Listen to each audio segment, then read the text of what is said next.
Medical college का क्या है काला अतीत। पिछले 23 सालों से रहस्यमयी मौत का सिलसिला जारी है। आखिर क्यों सरकार अनदेखा कर रही है?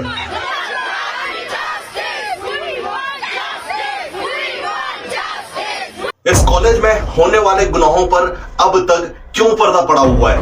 देखिए पुलिस ईंट छूट रहा है। बहुत देर से यहाँ पे ये हो रहा है। सड़क के उस तरफ से सुरक्षा बल के जवान दौड़ते हुए आते हैं, आंसू गैस के गोले छोड़े जाते हैं और सड़क के इस तरफ से लोगों की भीड़ उन पर पत्थर उछालती है। ये केवल एक ममता सरकार का फेलियर है या फिर बहुत बड़े लोगों का इसमें भी इन्वॉल्वमेंट है?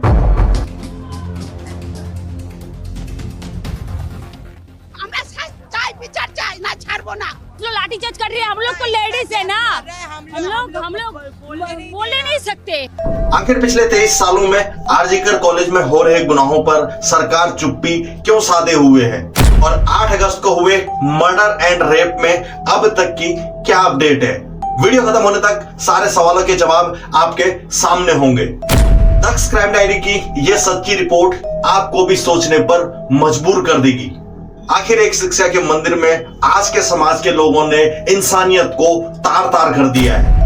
अगर कोई कुछ करेगा तो पहले मारूंगी तो जरूर पहले मार के मारूंगी, क्योंकि एक पड़ेगा तो दूसरा देखेगा कि एक लड़की ने किसी को मारा है। कोलकाता का आरजीकर मेडिकल कॉलेज आजकल सुर्खियों में है।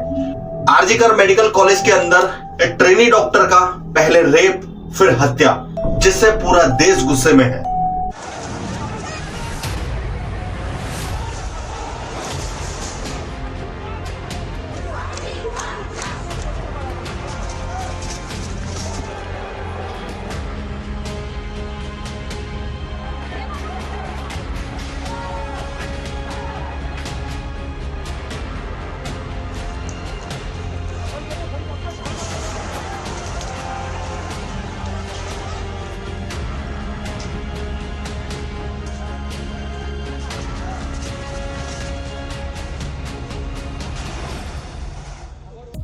वैसे यह कोई पहली बार नहीं है जो आरजीकर मेडिकल कॉलेज में कोई मर्डर हुआ हो।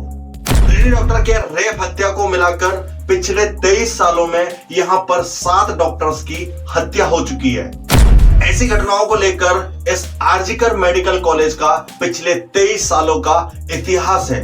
यहां तक कि आरजीकर कॉलेज में पोर्नोग्राफी होने का आरोप भी लगे हैं, लेकिन कभी पुलिस ने इस बात की शिद्दत से जांच पड़ताल नहीं की है। आखिर पुलिस भी इस कॉलेज के गुनाहों को क्यों दफनाते आई है? आरजीकर मेडिकल कॉलेज की अब तक की घटनाओं के पीछे ममता सरकार का फेलियर है या फिर ममता सरकार का ही हाथ है? फिलहाल ही हुए 8 अगस्त के केस को अगर जोड़ लिया जाए तो यहाँ पर 7 केस अब तक यानी 7 घटनाएं हो चुकी हैं। इसके बाद सवाल उठ रहे हैं कि आरजीकर कॉलेज क्या मिस्ट्री का घर है?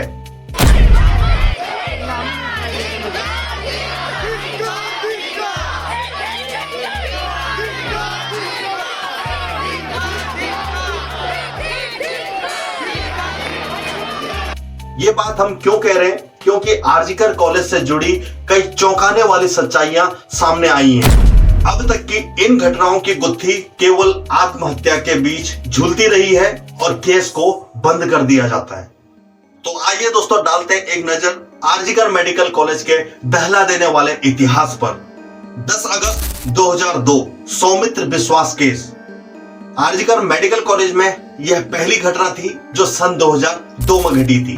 उस साल 10 अगस्त को एक स्टूडेंट का शव यानी उसकी बॉडी उसके हॉस्टल रूम में लटकती हुई नजर आई। इस मेडिकल के स्टूडेंट का नाम था सौमित्र विश्वास। उस समय उन्हीं के सभी साथी यानी जितने भी छात्र थे उन्होंने आरोप लगाया कि यह कोई आत्महत्या नहीं है, यह हत्या की गई है।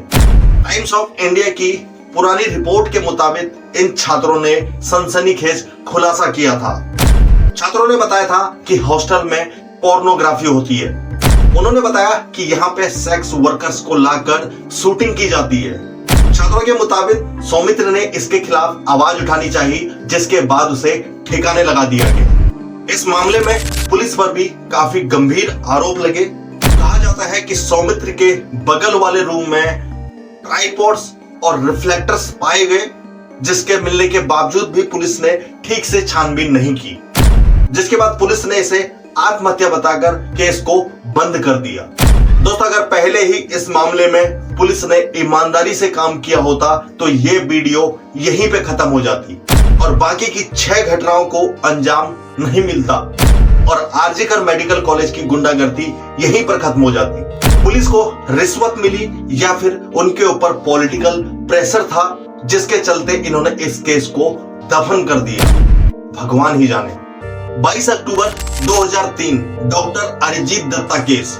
इसी तरह साल 2003 में आरजीकर मेडिकल कॉलेज के हाउस स्टाफ ने सुसाइड किया था। 24 साल के इस आदमी का नाम अरिजीत दत्ता था और वह बीरभूम जिले के बामनपुर सूरी का रहने वाला था। उसके रूममेट्स और बैचमेट्स ने बताया कि वह बहुत ही सीधा आदमी था। उसका व्यवहार सबके साथ नॉर्मल था, सबके साथ अच्छा ही था। अरिजीत ने हॉस्टल के छत से कूदकर अपनी जान दे दी। पहले उसने अपनी हाथ की नस को 2 बार काटा और फिर छत से कूदकर अपनी जान दे दी। उस वक्त भी कुछ छात्रों ने अरिजीत की हत्या को 2002 में हुए सौमित्र की हत्या के साथ जोड़ा था, लेकिन छानबीन उस लेवल की हुई नहीं। पुलिस ने बताया कि अरिजीत के छत से कूदने के बाद तुरंत उसे इमरजेंसी में ले जाया गया, जहां उसने आधी रात को दम तोड़ दिया और पुलिस ने बाद में इसे भी आत्महत्या बताकर केस को क्लोज कर दिया। आरजीकर मेडिकल कॉलेज को इस मामले में भी सफलता मिली और अपने आगे गुनाहों को कंटिन्यू रखने के लिए एक साहस भी मिला। दोस्तों, कोई तो है जो इनको इन घटनाओं को अंजाम देने के लिए सपोर्ट कर रहा है, जिसके चलते आरजीकर मेडिकल कॉलेज बेखौफ होकर इस तरह के घिनौने कुकर्म कर रहा है। 23 अक्टूबर 2016 डॉक्टर गौतम पाल केस। इसी तरह साल 2016 में भी आरजीकर मेडिकल कॉलेज के प्रोफेसर जो 54 साल के थे, उनकी भी सड़ी गली लाश उनके किराए के घर में से पाई गई। प्रोफेसर गौतम पाल आरजीकर मेडिकल कॉलेज में यूनिट 6 में डिपार्टमेंट हेड थे। शनिवार को उनका रोस्टर लगा था, लेकिन बृहस्पतिवार के बाद वह कॉलेज लौटे ही नहीं। संडे के दिन पड़ोसियों ने घर से ज्यादा बदबू आने की शिकायत की और पुलिस ने मौके पर पहुंचकर दरवाजा तोड़ा और उनकी बॉडी को बाहर निकाला गया। पुलिस के मुताबिक उनकी बॉडी फर्श पर पड़ी हुई थी और उनके चेहरे पर भी कई निशान थे और पुलिस ने इसे भी आत्महत्या करार देकर क्लोज कर दिया, यानी इस केस को भी बंद कर दिया गया। मई 2020 पोलमी साहा केस। इसी तरह साल 2020 में भी आरजीकर मेडिकल कॉलेज के एक महिला ट्रेनी डॉक्टर ने भी सुसाइड कर लिया था। 25 साल की पोलमी साहा, जिन्होंने हॉस्पिटल के इमरजेंसी बिल्डिंग की छत से छलांग लगा दी थी। उन्हें तत्काल इमरजेंसी में ले जाया गया, लेकिन जान नहीं बच पाई। पुलिस ने बताया कि महिला डॉक्टर पिछले कुछ महीनों से डिप्रेशन का शिकार थी और उनका इलाज भी चल रहा था। इसी के चलते उसने छत से कूदकर अपनी जान दे दी। हालांकि पुलिस को कोई भी सुसाइड नोट बरामद नहीं हुआ था और पुलिस ने इसे भी आत्महत्या करार दिया और केस को बंद कर दिया गया। 13 अगस्त 2023 डॉक्टर सुब्रज्योति दास। साल 2023 में भी यहां पर एक मौत हुई थी। 23 साल के इंटर्न डॉक्टर सुब्रज्योति दास, इनकी बॉडी को इनके घर से बरामद किया गया। पुलिस ने डॉक्टर की मौत की वजह दवाइयों का ओवरडोज होना बताया। पुलिस ने मामले की पूरी जांच करने के बाद बताया कि डॉक्टर कम से कम पिछले 1.5 साल से डिप्रेशन के शिकार थे। यानी इस केस को भी पोलमी साहा वाला केस बनाकर केस को बंद कर दिया गया। इस केस में भी कोई आगे छानबीन नहीं की गई। 13 जनवरी 2023 डॉक्टर सायन मंडल केस। डॉक्टर सायन मंडल की मौत उत्तराखंड में ट्रैकिंग के दौरान हो गई थी।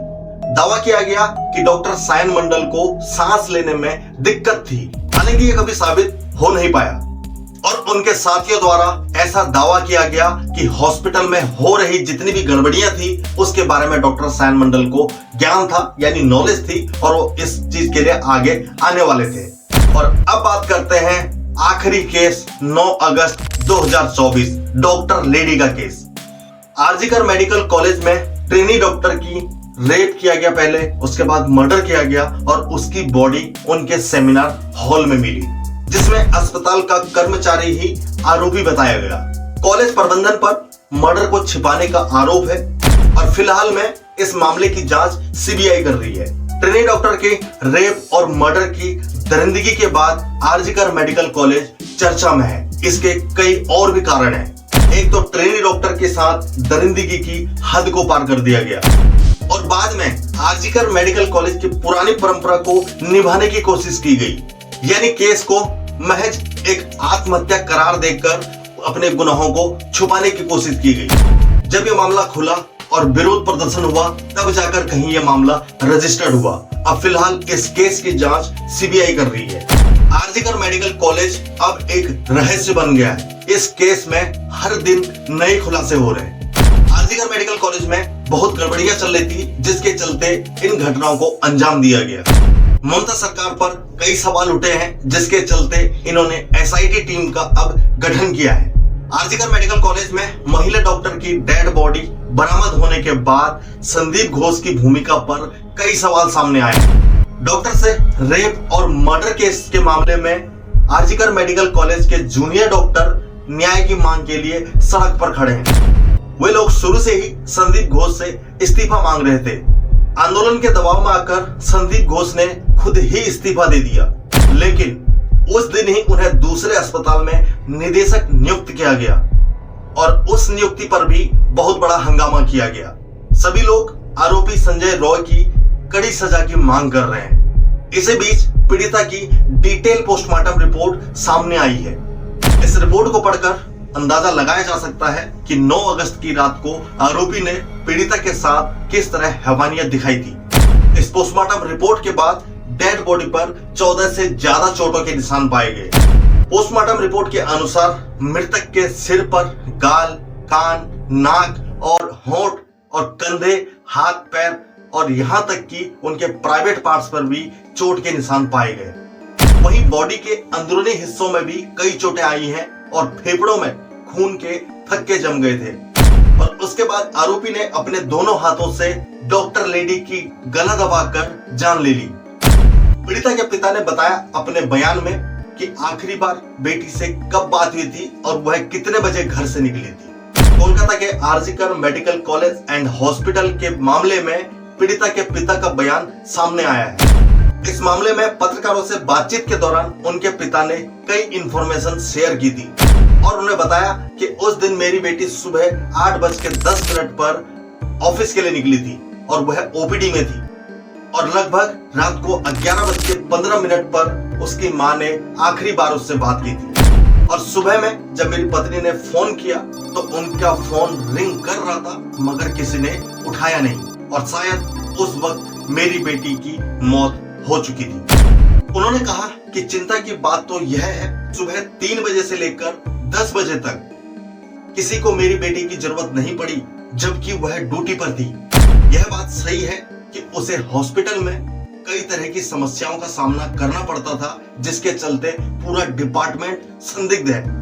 कभी कभी ऐसा भी हुआ है कि ड्यूटी के दौरान मेरी बेटी को खाना खाने का टाइम भी नहीं मिलता था। जो लोग सड़कों पर विरोध प्रदर्शन कर रहे हैं वे सभी मेरे बेटे और बेटी की तरह हैं। मेरी बेटी तो अब नहीं रही, लेकिन करोड़ों बच्चे मेरे साथ खड़े हैं। इससे मेरी हिम्मत बहुत बढ़ी है और मुझे उम्मीद है कि न्याय मिलेगा। उन्होंने कहा कि जो लोग विरोध कर रहे हैं हम उनके साथ खड़े हैं और इससे ज्यादा मैं कुछ नहीं कह सकता। दोस्तों, इस तरह क्राइम की घटनाओं पर नजर रखने के लिए आपको हमारा चैनल तो सब्सक्राइब करना ही चाहिए, साथ में वीडियो को जरूर लाइक कर देना।